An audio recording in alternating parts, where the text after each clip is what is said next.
Você já se pegou olhando no espelho depois de cair no mesmo pecado? De novo? E sentiu aquela dor no peito? Por que eu ainda faço isso? Eu já pedi perdão tantas vezes. Por que não muda nada? Você não está sozinho. E o mais chocante, isso não significa que você é um fracassado espiritual. Na verdade, até os maiores heróis da Bíblia tropeçaram. E alguns exatamente na mesma pedra.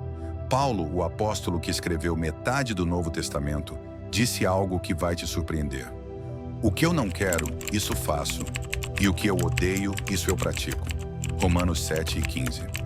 Ele não estava descrevendo um incrédulo. Estava falando de si mesmo, salvo, cheio do Espírito Santo e ainda lutando. Então, se até ele caía, será que o problema não é sua força, mas a forma como você entende o pecado, a graça e quem você realmente é em Cristo? Hoje vamos rasgar a máscara da religiosidade e mergulhar fundo na verdade que realmente liberta. Não a ideia bonitinha de liberdade, mas a que transforma vícios, ciclos de culpa e identidade quebrada. Porque o que você está prestes a ouvir pode ser o momento em que tudo muda. Não porque você vai se esforçar mais, mas porque vai finalmente entender onde cair é na verdade um encontro. E se o seu maior erro não for o fim da sua história, mas o caminho de volta para casa? Fique até o final, porque o último ponto vai te mostrar como transformar sua queda em passo de libertação, mesmo que você já tenha caído 1000 vezes. O ciclo do pecado repetido. Uma realidade humana antiga. Você já teve a sensação de estar preso num loop? Como se a vida fosse um filme que repete a mesma cena errada, mesmo depois do arrependimento. Isso não é fraqueza espiritual. É uma luta tão antiga quanto a humanidade. No Éden, Adão e Eva pecaram, se esconderam, se envergonharam. E desde então, essa dança triste se repete em cada um de nós. E o mais revelador? O apóstolo Paulo, homem cheio do Espírito Santo, confessou isso com lágrimas na voz. Não faço o bem que quero, mas o mal que detesto. Romanos 7:19. Esse versículo não é um sinal de condenação. É um grito de liberdade disfarçado de luta. Porque ele mostra que a salvação não apaga a batalha. Ela muda o campo de batalha. Você não está caindo porque não é salvo. Talvez você esteja caindo justamente porque está acordado espiritualmente. O pecado agora dói mais porque você sente a diferença entre quem você era e quem Deus diz que você é. E essa dor é o Espírito Santo te lembrando: você foi feito para mais. Mas se o problema não é falta de esforço, por que o ciclo insiste em voltar? O que está escondido lá no fundo, além da tentação? É isso que vamos desvendar agora.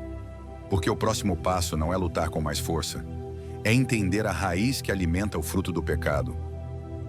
Por que voltamos ao mesmo erro? As raízes do ciclo. Aqui vai uma verdade que pode doer, mas vai te libertar. Você não volta ao pecado só porque é fraco. Você volta porque, em algum lugar dentro de você, ainda acredita que aquele erro vai te preencher, que vai aliviar a dor, tapar o vazio ou te dar o controle que você tanto quer. E isso não é maldade, é humanidade ferida. Pense assim: um viciado em pornografia não está só buscando prazer. Ele pode estar fugindo da solidão, da rejeição, de traumas não curados ou de uma autoestima que grita: você não é suficiente.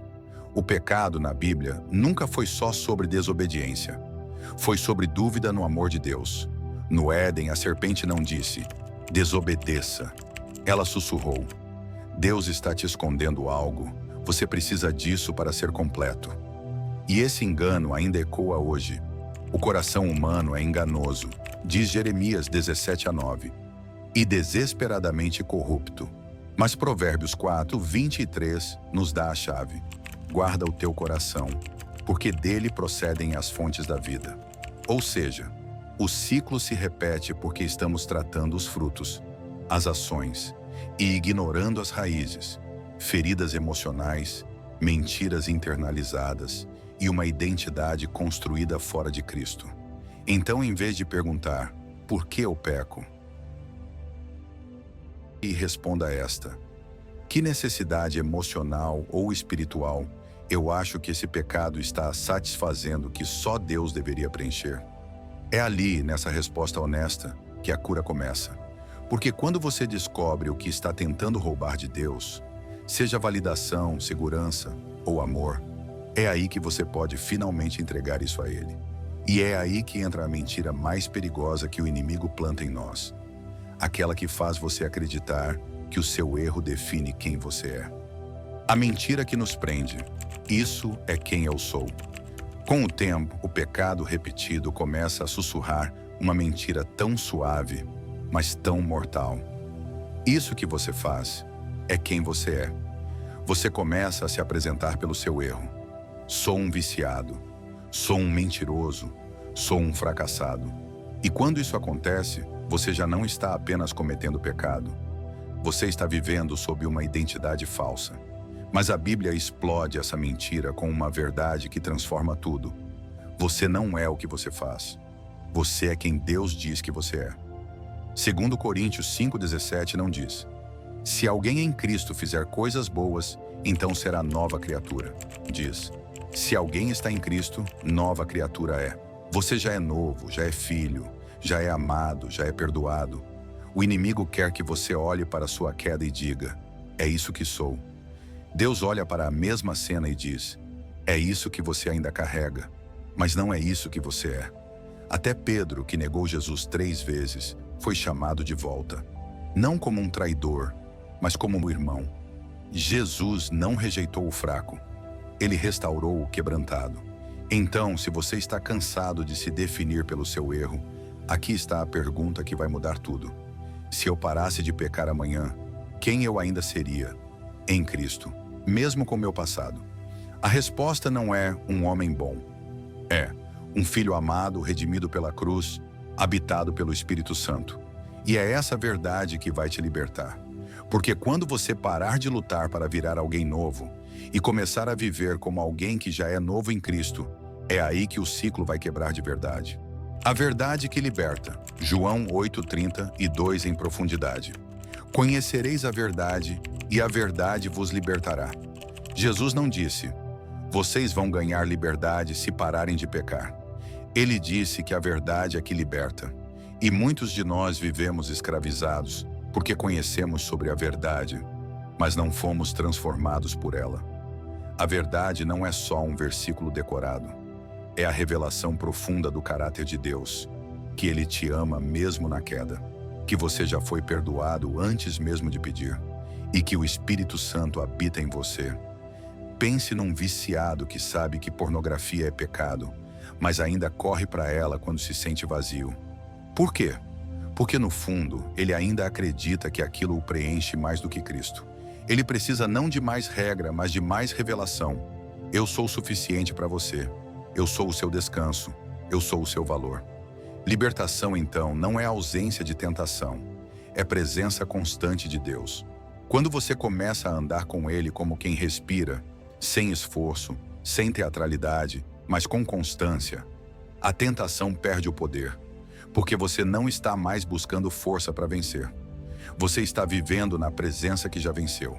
E isso nos leva a um ponto crucial. Quantas vezes você tentou vencer o pecado escondendo-se de Deus, em vez de correr para Ele? Porque a graça não é só para depois da queda. Ela é o caminho da queda até o encontro. A graça, o caminho da queda para o encontro. Você já ouviu aquela frase: levanta, sacode a poeira e dá a volta por cima? Parece motivacional, mas na vida espiritual isso pode ser uma armadilha.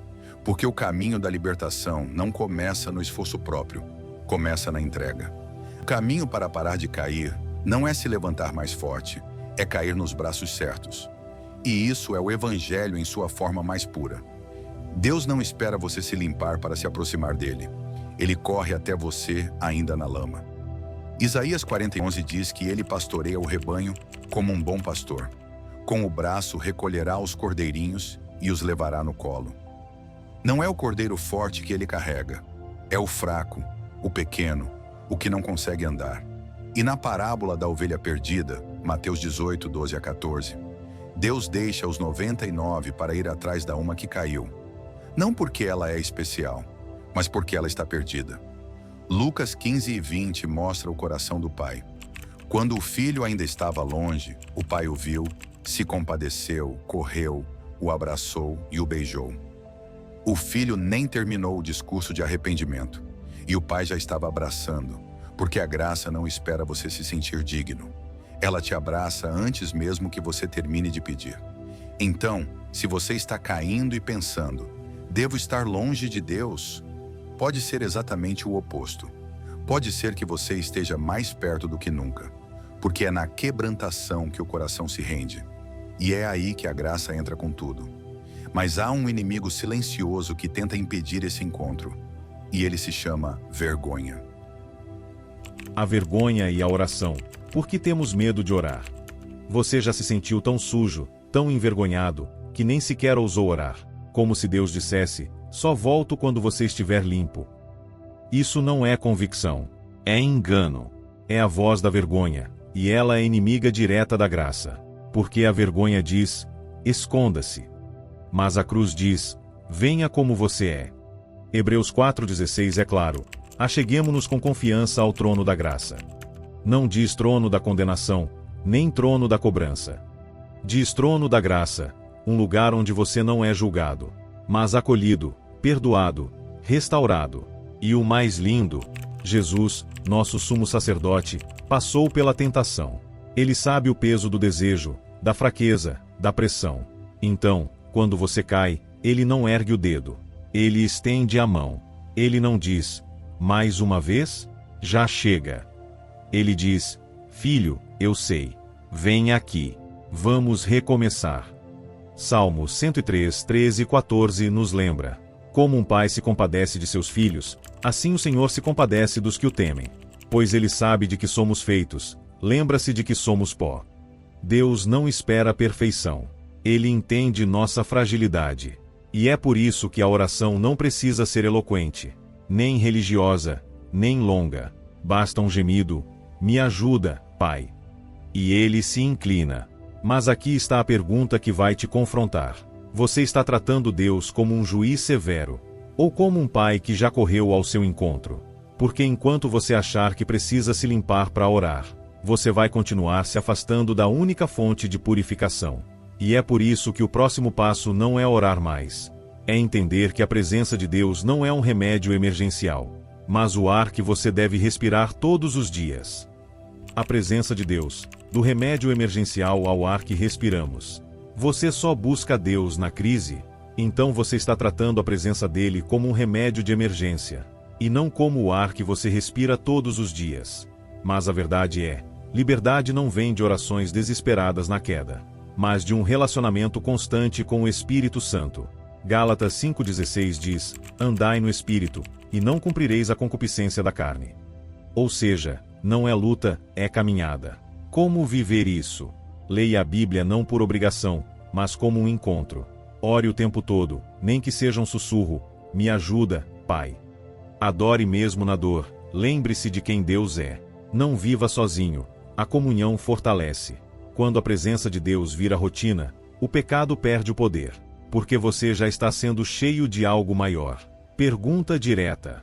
Você passa mais tempo pedindo a Deus para sair da lama, ou simplesmente andando com Ele, antes de cair? É hora de trocar o socorro emergencial pela vida no Espírito.